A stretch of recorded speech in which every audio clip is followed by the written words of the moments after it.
astounded. I am flabbergasted. You could knock me over with a feather and all other clichés generally used in moments of great surprise. Married? I absolutely didn't see that one coming. Yes, we live together in this house, bought with the proceeds of my former family home, and we have Lily, who wasn't entirely planned, but is very much loved and wanted. I have my work designing wedding dresses, and he is a teacher in a primary school not far away. We have friends and family, more than I'd ever realised, in fact, after the revelations of a couple of years ago. Our life is pretty close to perfect. So, getting married would be the glitter on top of the cherry, on top of the icing, on top of the very tasty cake. The only trouble is that I'm not sure I want to get married. I remain unconvinced by it as an institution. I can't remember anything about my parents' marriage, but from what I've gathered from my brother Michael, it wasn't exactly a bed of roses.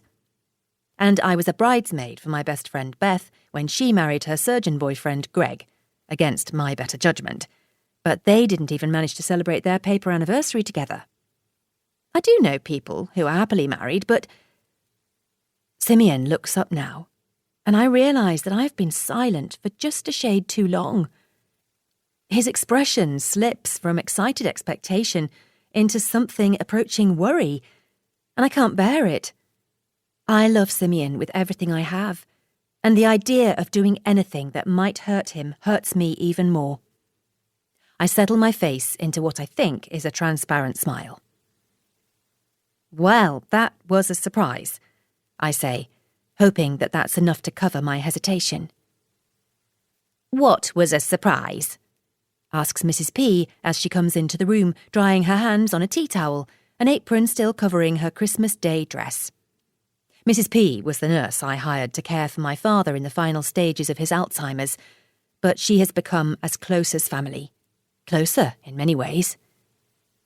She takes in the scene before her, with Simeon on one knee in front of me, and her eyebrows shoot up. Oh, she says, nodding knowingly. I see. She takes a couple of steps back the way she came to give us some privacy, but Simeon speaks to her imploringly. Will you tell her, Angie? I've just popped the question, and she's leaving me dangling from a thread without an answer.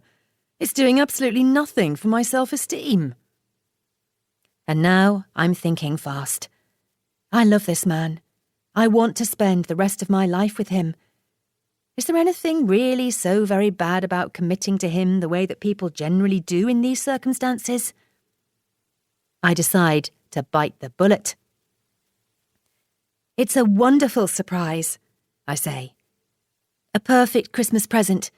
Yes, I'd love to marry you, I add, and hope that I sound more convinced than I feel.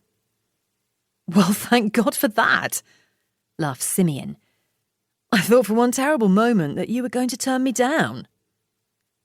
He stands up and engulfs Lily and me in a bear hug.